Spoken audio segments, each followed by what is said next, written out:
किसी ने क्या खूब कहा है, बड़ा खूबसूरत रिश्ता है मेरा और मेरे प्रभु का। मैं अधिक मांगता नहीं और वह कम देते नहीं। वह मेरी खामोशी भी सुन लेते हैं और मेरी अनकही दुआएं भी पूरी कर देते हैं। जब मैं गिरता हूं तो वह थाम लेते हैं और जब मैं थक जाता हूं तो सहारा बन जाते हैं। मेरी हर खुशी में वह शामिल रहते हैं और हर दर्द में मुझे अपने करीब कर लेते हैं। उनके बिना जीवन अधूरा है और उनके साथ हर लम्हा पूर्ण है। जय श्री कृष्ण मित्रों, मैं एक बार फिर से आपका स्वागत करता हूं, जहां आप सुन रहे हैं श्रीमद् भगवद गीता की एक शानदार श्रृंखला जिसका नाम है भगवद गीता की सीख। और आज हम जानेंगे कि श्रीमद् भगवद गीता के 9वें अध्याय से क्या सीखा जा सकता है, और वह भी बहुत ही सरल भाषा और आसान से शब्दों में। मित्रों, जैसा कि आप भली भांति जानते हैं, श्रीमद् भगवद गीता में कुल 18 अध्याय हैं और आज हम इस अनंत ज्ञान गंगा की यात्रा का आधा पड़ाव पूरा करने वाले हैं। यह यात्रा केवल शब्दों को सुनने या पढ़ने की नहीं है, बल्कि आत्मा को परमात्मा से जोड़ने वाली एक आध्यात्मिक साधना है। हमारा संकल्प हमेशा यही रहा है कि हम इस दिव्य ज्ञान को सबसे सरल, सहज और हृदय स्पर्शी तरीके से आपके सामने प्रस्तुत कर सकें, ताकि कोई भी साधक इसे बिना कठिनाई के अपने जीवन में उतार सके। फिर भी अनुभव यह दर्शाता है कि कई लोग महसूस करते हैं कि वे गीता के गहरे और सूक्ष्म संदेश को पूरी तरह नहीं समझ पा रहे। कभी उन्हें लगता है कि इसमें कई बातें बहुत दार्शनिक हैं, कभी लगता है कि इनका अर्थ जीवन में कैसे उतारें यह स्पष्ट नहीं है। ऐसे में कई साधक बीच यात्रा में ही रुक जाते हैं और यह अद्भुत ज्ञान उनके जीवन में अधूरा रह जाता है। हमें यह याद रखना चाहिए कि भगवद गीता भगवान श्री कृष्ण का दिया हुआ अनंत, गूढ़ और रहस्यमय ज्ञान है, जो प्रायः पहली बार में पूरी तरह समझ में नहीं आता। इसके प्रत्येक श्लोक में अनगिनत अर्थ और स्तर छिपे हैं, जिन्हें आत्मसात करने के लिए धैर्य और निरंतर अभ्यास आवश्यक है। जैसे कोई बीज समय लेकर अंकुरित होता है, वैसे ही गीता का ज्ञान भी धीरे धीरे हृदय और बुद्धि में प्रकाश फैलाता है। जब हम इस ज्ञान को बार बार सुनते, पढ़ते और गहराई से मनन करते हैं तो हमारी बुद्धि के द्वार खुलने लगते हैं। मन की अशांत तरंगें शांत होती हैं और विवेक जागृत होता है। धीरे धीरे हमारी दृष्टि बदलने लगती है और हम संसार को उसी दिव्य दृष्टि से देखने लगते हैं जैसा भगवान चाहते हैं। यही वह क्षण होता है जब हमें भगवान की वास्तविक कृपा का अनुभव होता है और जीवन एक नई दिशा में अग्रसर हो जाता है। मित्रों, श्रीमद् भगवद गीता के 8वें अध्याय में हमने जाना था कि भगवान कौन है और उन्हें कैसे प्राप्त किया जा सकता है। हमने यह भी समझा कि देवता कौन होते हैं, अध्यात्म का असली अर्थ क्या है, यह संसार किस प्रकार चलता है और क्यों हमें आज से ही कठिन परिश्रम के मार्ग पर चलना चाहिए। अब श्रीमद् भगवद गीता के 9वें अध्याय में हम जानेंगे कि भगवान की परम महिमा क्या है, अलग अलग देवताओं की पूजा करने से क्या फल मिलता है, क्या एक पापी भी भगवान की भक्ति कर सकता है, और मनुष्य जीवन का वास्तविक व सर्वोच्च लक्ष्य क्या है। तो आइए मित्रों, मैं आपको लेकर चलता हूं श्रीमद् भगवद गीता के 9वें अध्याय की अद्भुत और दिव्य शिक्षाओं की इस अलौकिक यात्रा पर। श्रीमद् भगवद गीता अध्याय 9, राज विद्या योग।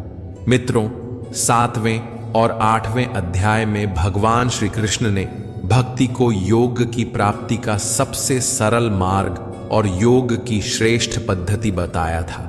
अब 9वें अध्याय में वे अपनी परम महिमा का ऐसा वर्णन करते हैं जिससे श्रोता के हृदय में विस्मय, श्रद्धा और गहरी भक्ति जागृत होती है। भगवान यह समझाते हैं कि यद्यपि वे अर्जुन के सामने साकार रूप में खड़े हैं, फिर भी उन्हें केवल एक साधारण मनुष्य के रूप में नहीं देखना चाहिए। वे स्पष्ट करते हैं कि वे ही समस्त प्राकृतिक शक्तियों के स्वामी हैं। सृष्टि की शुरुआत में वे अनगिनत जीवों के विविध रूपों की रचना करते हैं और प्रलय के समय उन्हें अपने में समेट लेते हैं।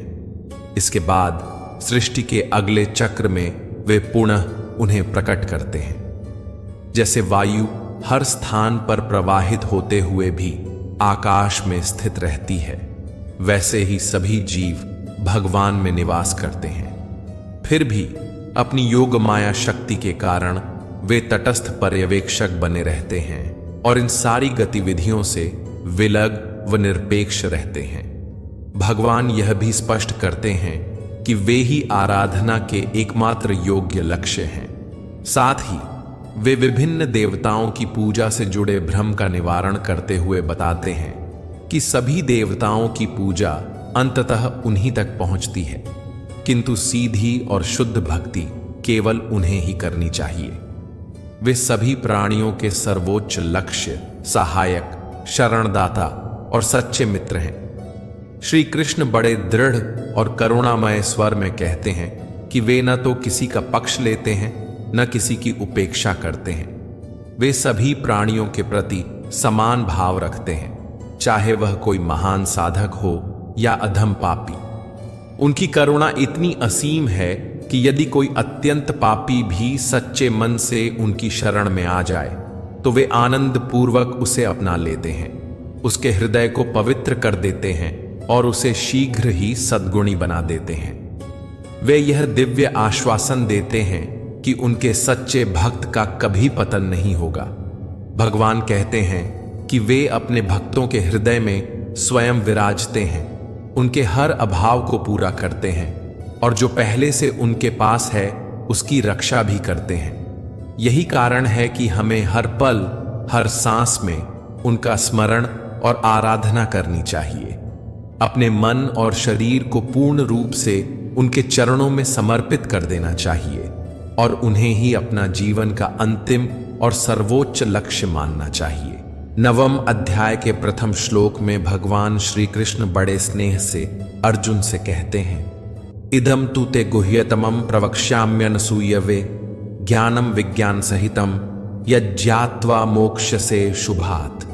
अर्थात हे अर्जुन, क्योंकि तुम मुझसे ईर्ष्या नहीं करते, इसलिए मैं तुम्हें परम गुह्य और विज्ञान सहित वह ज्ञान बताऊंगा जिसे जानकर तुम भौतिक संसार के सभी दुखों से मुक्त हो जाओगे।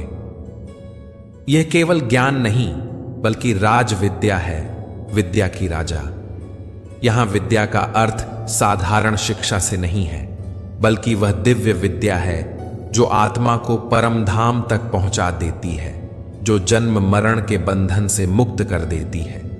भगवान समझाते हैं कि जब साधक इस मार्ग पर चलता है तो बीच में रिद्धियां, सिद्धियां, अलौकिक शक्तियां मिल सकती हैं, परंतु वे केवल मार्ग की चकाचौंध हैं, मंजिल नहीं।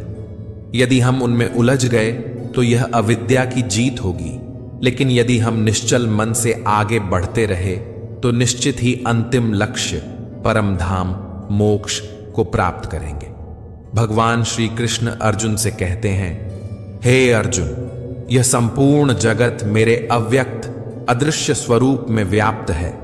मैं हर जगह हूं, हर कण में हूं, हर श्वास में हूं, परंतु मैं किसी एक स्थान में सीमित नहीं हूं। सारे प्राणी मुझ में स्थित हैं, पर मैं उनसे बंधा हुआ नहीं हूं। जो मनुष्य मुझ में श्रद्धा नहीं रखते वे इस संसार के अनंत चक्र में बार बार जन्म लेते हैं, बार बार दुख भोगते हैं और मृत्यु को प्राप्त होते हैं। हे कुंती पुत्र, एक कल्प के अंत में जब सृष्टि का चक्र पूरा हो जाता है, सभी प्राणी मेरी आदि प्राकृत शक्ति में विलीन हो जाते हैं। फिर अगली सृष्टि के आरंभ में मैं ही उन्हें पुनः प्रकट करता हूं। मैं प्राकृत शक्ति का अध्यक्ष हूं। मेरी उपस्थिति में, मेरी इच्छा से यह प्रकृति असंख्य जीवों को उनकी अपनी अपनी प्रकृति और कर्मों के अनुसार पुनः जन्म देती है। कल्प का विलय काल वह क्षण है जब सब कुछ मेरे स्वरूप में लीन हो जाता है, जब आत्मा अपनी यात्रा पूरी कर मेरे प्रेम और प्रकाश में विलीन हो जाती है। और कल्प का आरंभ वह है जब साधक का हृदय मेरी ओर मुड़ता है, जब उसका प्रेम मेरे चरणों में उमड़ने लगता है, जब उसके भीतर परिवर्तन की पहली लहर दौड़ पड़ती है। यही वह शुरुआत है जहां से जीवन की वास्तविक यात्रा आरंभ होती है। और जब वह भाव पूर्णता को प्राप्त कर लेता है, तब कल्प का अंत आता है। उस समय कर्म का उपचार भी समाप्त हो जाता है और आत्मा शांति पाती है। भगवान कहते हैं, हे अर्जुन, मैं ही वह रचयिता हूं जो समस्त भूतों को कल्प की ओर प्रेरित करता हूं, और दूसरी रचयिता यह प्रकृति है जो मेरी अध्यक्षता में, मेरी उपस्थिति में इन भूतों का सृजन करती है। मैं साक्षी भी हूं और संचालक भी, परंतु इस खेल में मेरा उद्देश्य केवल प्रेम और मुक्ति है। भगवान श्री कृष्ण अर्जुन से कहते हैं, हे कुंती पुत्र, यह प्राकृत शक्ति मेरी आज्ञा से ही इस संसार के चर और अचर प्राणियों को उत्पन्न करती है। मेरी इच्छा से ही यह भौतिक जगत चलता है और इसमें निरंतर परिवर्तन होते रहते हैं। जैसे प्रबल वायु हर दिशा में बहती हुई अंततः आकाश में ही स्थित हो जाती है, वैसे ही सभी जीव सदैव मुझ में ही स्थित रहते हैं, चाहे उन्हें इसका बोध हो या न हो। यह भी एक प्रकार का कल्प है जिसमें स्वभाव बदलता है, काल बदलता है, शरीर बदलता है।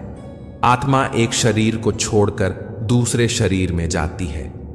इसी प्रकार से कल्प दो प्रकार के होते हैं, बाहरी सृष्टि का कल्प और भीतर साधना का कल्प। शास्त्रों में कहा गया है कि चारों युग बीतने पर एक कल्प पूर्ण होता है, फिर महाप्रलय आता है।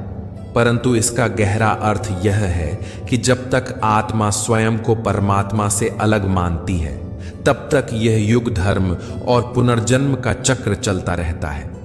गोस्वामी तुलसीदास जी ने भी रामचरितमानस में संकेत दिया है कि 4 युग वास्तव में ध्यान के 4 स्तर हैं। साधक पहले निम्न स्तर से शुरू करता है, फिर धीरे धीरे ऊपर चढ़ता है, फिर साधना की पराकाष्ठा तक पहुंचता है और अंततः उस परम धाम को प्राप्त करता है जहां आत्मा और परमात्मा एक हो जाते हैं।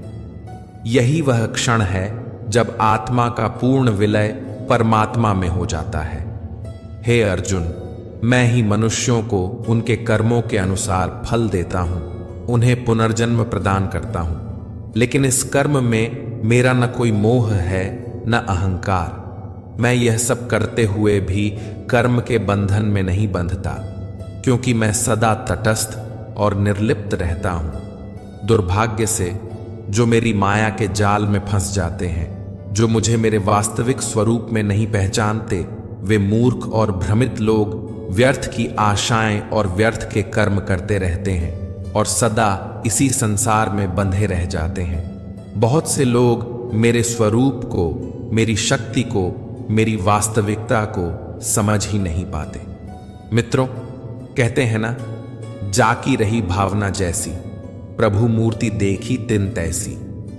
यानी जैसे हमारे भीतर की भावना होती है, वैसे ही हम भगवान को देखते और पहचानते हैं। यही बात भगवान श्री कृष्ण के युग में भी देखने को मिली। उस समय भी बहुत से लोग उनके वास्तविक दिव्य स्वरूप को समझ ही नहीं पाए। वे यह जान ही नहीं सके कि स्वयं भगवान उनके बीच, उनके साथ चल फिर रहे हैं। कोई उन्हें किसी नाम से पुकारता, कोई किसी उपाधि से, पर उनका असली स्वरूप बहुतों की समझ से परे ही रहा। भगवान यही बात अपने प्रिय मित्र, अपने सखा अर्जुन को समझाते हैं। वे कहते हैं, हे अर्जुन, मैं उस परम धाम में स्थित हूं, फिर भी लोग मुझे नहीं पहचानते। वे मुझे केवल मनुष्य के शरीर के आधार पर देखते हैं और तुच्छ समझते हैं। मैं महान ईश्वर रूप में स्थित हूं, समस्त सृष्टि का उद्गम हूं, परंतु जब मैं मनुष्य के रूप में अवतार लेता हूं तो अज्ञानी लोग मेरे परमात्मा स्वरूप को पहचान नहीं पाते। वे मुझे साधारण मनुष्य मान लेते हैं। भगवान आगे कहते हैं, ऐसा होना उनका दोष भी नहीं, क्योंकि उनकी आंखों के सामने केवल मेरा मानव शरीर ही दिखाई देता है। प्राकृत शक्ति के मोह में फंसकर ऐसे लोग आसुरी और नास्तिक विचारों को अपनाते हैं। इस मोह की अवस्था में उनके आत्मकल्याण की आशा व्यर्थ हो जाती है, उनके कर्मों का फल निष्फल हो जाता है और उनका ज्ञान भी बेकार हो जाता है। लेकिन हे पार्थ, महान आत्माएं जो मेरी दिव्य शक्ति का आश्रय लेती हैं, वे मुझे सृष्टि के आदि और अंत दोनों के रूप में जानती हैं। वे अपने मन को केवल मुझ में स्थिर कर देती हैं और मेरी अनन्य भक्ति में लीन रहती हैं, क्योंकि वे जानती हैं कि मैं ही उनका परम लक्ष्य और शाश्वत शरण हूं। श्री भगवान आगे कहते हैं, हे अर्जुन, मैं ही संपूर्ण जगत का धारण करता हूं, उसका पालन करता पिता हूं और मूल उद्गम पितामह भी मैं ही हूं।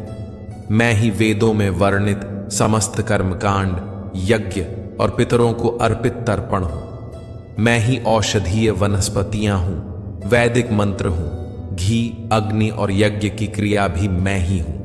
मैं इस ब्रह्मांड का पिता, माता, आश्रय और पितामह हूं। मैं ही शुद्धता हूं, ज्ञान का लक्ष्य हूं और पवित्र मंत्र ओम भी मैं ही हूं। ऋग्वेद, सामवेद और यजुर्वेद सब मैं ही हूं। मैं ही सभी प्राणियों का परम लक्ष्य, निर्वाहक, स्वामी, धाम, आश्रय और सच्चा मित्र हूं। सृष्टि का आदि, मध्य और अंत, भंडार गृह और अविनाशी बीज भी मैं ही हूं। हे अर्जुन, मैं ही सूर्य को तेज प्रदान करता हूं, वर्षा को रोकता और बरसाता हूं। मैं ही अविनाशी तत्व हूं और मृत्यु भी मैं ही हूं। मैं ही आत्मा हूं और मैं ही पदार्थ हूं। जो वेदों का अध्ययन करके स्वर्ग प्राप्ति के लिए मेरी पूजा करते हैं, वे इंद्रलोक में जाकर सुख भोगते हैं, किंतु यह सुख उनके संचित पुण्य समाप्त होने तक ही रहता है और जैसे ही पुण्य समाप्त होता है उन्हें फिर पृथ्वी पर जन्म लेना पड़ता है। लेकिन जो मुझ परमेश्वर को ही सर्वस्व मानकर कर्मफल का त्याग करके निरंतर प्रेम पूर्वक भक्ति करते हैं, मैं उनकी केवल आवश्यकताएं ही पूरी नहीं करता, बल्कि उन्हें सदा के लिए अपनी शरण में ले लेता हूं। जो देवताओं की पूजा करते हैं वे देवताओं के लोक को प्राप्त होते हैं।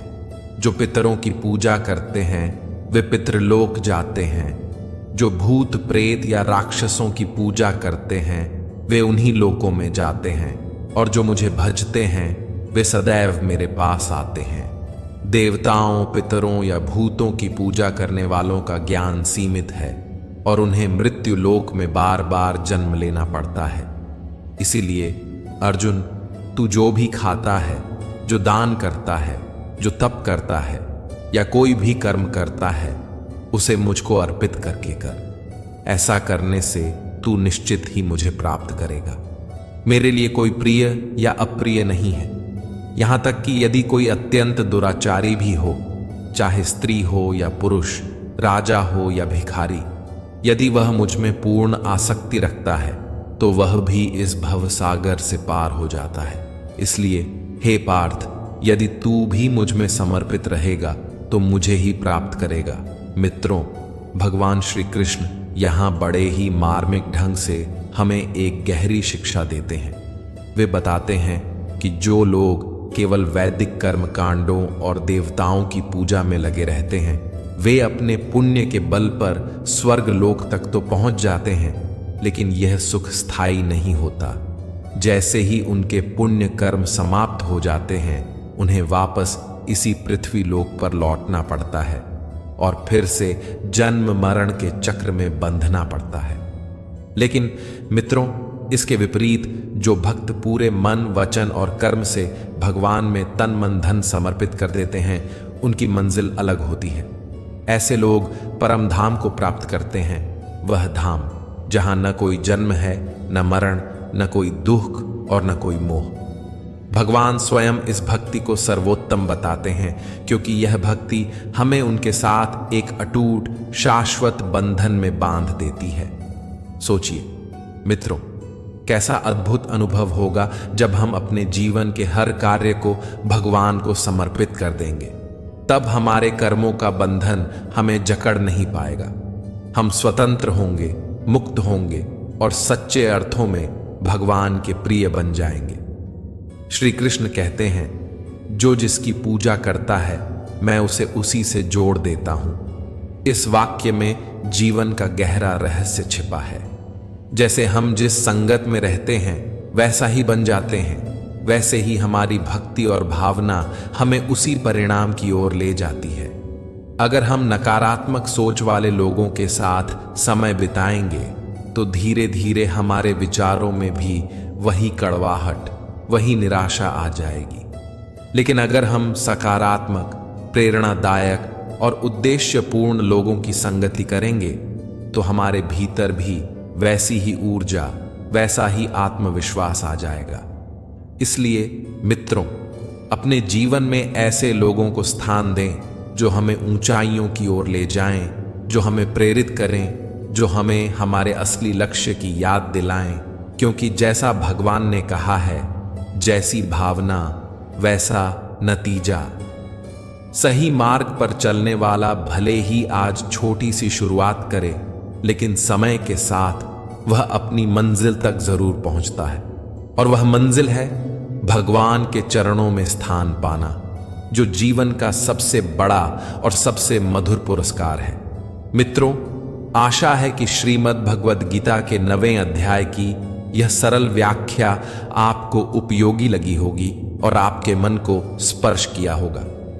आपने इस अध्याय से क्या सीखा? कौन सा विचार या श्लोक आपको सबसे अधिक प्रेरक लगा? कमेंट में अवश्य लिखें। आपके अनुभव दूसरे साधकों के लिए भी मार्गदर्शक बनेंगे। यदि इस प्रस्तुति में मुझसे कोई त्रुटि रह गई हो तो मैं हृदय से क्षमा प्रार्थी हूं। कृपया अपने सुझाव साझा करें। हम अगली बार और भी बेहतर ढंग से सेवा करने का प्रयास करेंगे।